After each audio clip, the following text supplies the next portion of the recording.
షలో అందరూ కలిసి ప్రార్థన గడుపుదాం. మహోన్నతుడా, సర్వోన్నత స్థలములో నివసిస్తూ వేలాది దూతలతో నిత్యము పరిశుద్ధుడు పరిశుద్ధుడు పరిశుద్ధుడైన గాన ప్రతిగానములతో పొగడబడుచున్నటువంటి మా అదోనాయ్, మీ ఘనమైన నామమునకు స్తుతులు స్తోత్రాలు చెల్లించుకుంటున్నాం. ధ్యానిస్తున్నటువంటి వాక్యమును మా హృదయంలో భద్రపరిచి తగు రీతిగా మా జీవితంలో మేము అనువనించుకున్నట్లుగా మా మనోనేత్రములను వెలిగించి బలపరిచి స్థిరపరిచి ఆయుధపరచమని ఈ మా మనలను మా రక్షకుడు విమోచకుడు విశ్వమెస్సే నామమును అడిగి పొందుకుంటున్నాం తండ్రి, ఆమేన్. ఆత్మీయులే నన్ను అవమానించగా, అన్యులే నన్ను అపహసించగా, ఆత్మీయులే నన్ను అవమానించగా, అన్యులే నన్ను అపహసించగా, అండ నీవైతివయ్యా నా కొండ నీవే యెహోవా, అండ నీవైతివయ్యా నా కొండ నీవే యెహోవా, యెహోవా యెహోవా యెహోవా యెహోవా. నిన్నే నిన్నే నే కొలుతోనయ్యా, నీవే నీవే నా రాజువయ్యా, నిన్నే నిన్నే నే కొలుతోనయ్యా, నీవే నీవే నా రాజువయ్యా, యెహోవా యెహోవా యెహోవా. మెస్సయ్యా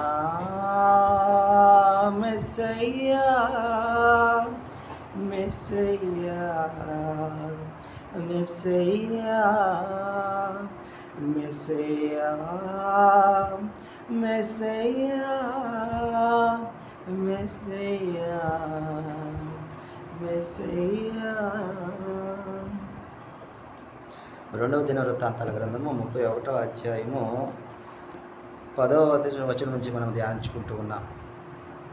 వారందరూ కూడా ఇజ్రాయేలీలు హిజ్కియా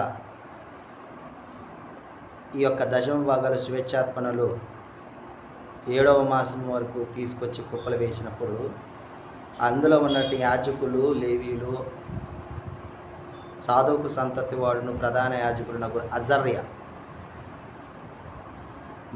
మందిరంలోనికి జనులు ఈ యొక్క స్వేచ్ఛార్పణలు, అర్పణలు, బలులు ఇవన్నీ తీసుకొచ్చినప్పటి నుంచి యాజకులకు, లేవీలకి సమృద్ధిగా ఆహారము దొరుకుతూ ఉన్నది అని రాజైన హిజ్కియాతో చెప్పగా, కొట్లను అంటే వచ్చినటువంటి దశమ భాగాలు కానీ స్వేచ్ఛార్పణలు కానీ వీటిని మిగిలిన అన్నిటినీ ఒక చోట భద్రపరచడానికి కొట్లలో ఏర్పాటు చేసినట్లుగా మనం ఈ అధ్యాయంలో చూస్తూ ఉన్నాం.